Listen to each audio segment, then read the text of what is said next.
اللہ کے ڈر سے گناہ چھوڑنا لاکھ تہجد اور نوافل سے بہتر ہے۔ حضرت علی رضی اللہ تعالیٰ عنہ نے فرمایا، بدلہ لینے والوں سے مت ڈرو، ہمیشہ معاف کرنے والوں سے ڈرو، کیونکہ ان کا بدلہ اللہ لیتا ہے۔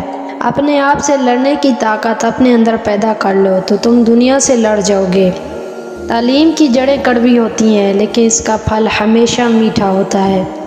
منزلیں کبھی کسی کے گھر جا کر دستک نہیں دیتی، راستوں پر چلنے سے ہی راستے نکل آتے ہیں۔ غرور کا شکار آدمی عام طور پر غلط چیز پر ہی غرور کرتا ہے۔ محنت اور کوشش آپ کو وہ سب دیتی ہے جس کے آپ حقیقت میں حقدار ہوتے ہیں۔ حالات اور وقت کی تبدیلیوں سے بدلنے والے تعلقات سے بہتر ہے کہ انسان تنہا ہی رہے۔ تمہاری نیت کا آزمائش اس وقت ہوتا ہے جب تم کسی ایسے انسان کی مدد کرتے ہو جس سے تمہیں کسی چیز کی لالچ نہ ہو۔ ساری دنیا کے لوگ تجھے اپنے فائدے کے لیے چاہتے ہیں، صرف تیرا رب ہی ہے جو تجھے تیرے فائدے کے لیے چاہتا ہے۔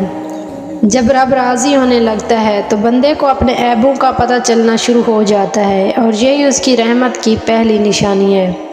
جب تم پر کوئی مشکل آئے تو کسی کا احسان نہ لو، کیونکہ مصیبت 4 دن کی ہوتی ہے اور احسان زندگی بھر کا ہوتا ہے۔ اکثر جوانی میں جو ہوتا ہے عمر کے آخری حصے میں وہ اس پر ضرور لوٹا دیا جاتا ہے اگر اس نے توبہ نہ کی ہو۔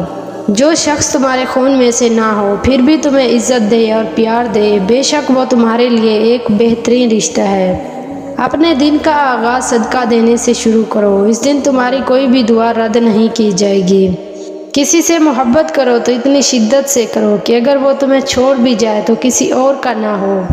قیامت کی نشانی میں سے ایک نشانی یہ بھی ہے کہ جھوٹے لوگوں کی عزت ہوگی اور سچے لوگ ذلیل ہو رہے ہوں گے۔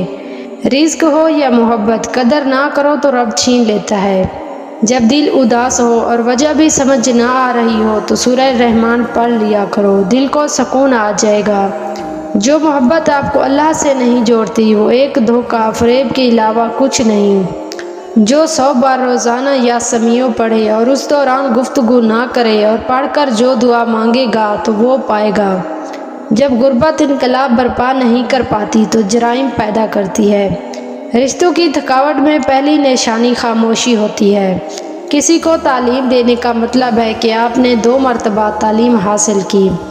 ہر بار غلط فہمی میں پڑھ کر اپنے الفاظ کی صفائی نہ دیں، کیونکہ برے دماغ اچھی نیت کو نہیں سمجھتے۔ کسی کو برا کہنا اپنے برے ہونے کی سب سے پہلی نشانی ہے۔ دل کا بار بار ٹوٹنا اس بات کی نشانی ہے کہ اللہ تعالیٰ آپ کو اپنے اور قریب کرنا چاہتا ہے۔ بس دعاؤں کا سلسلہ جاری رکھیں۔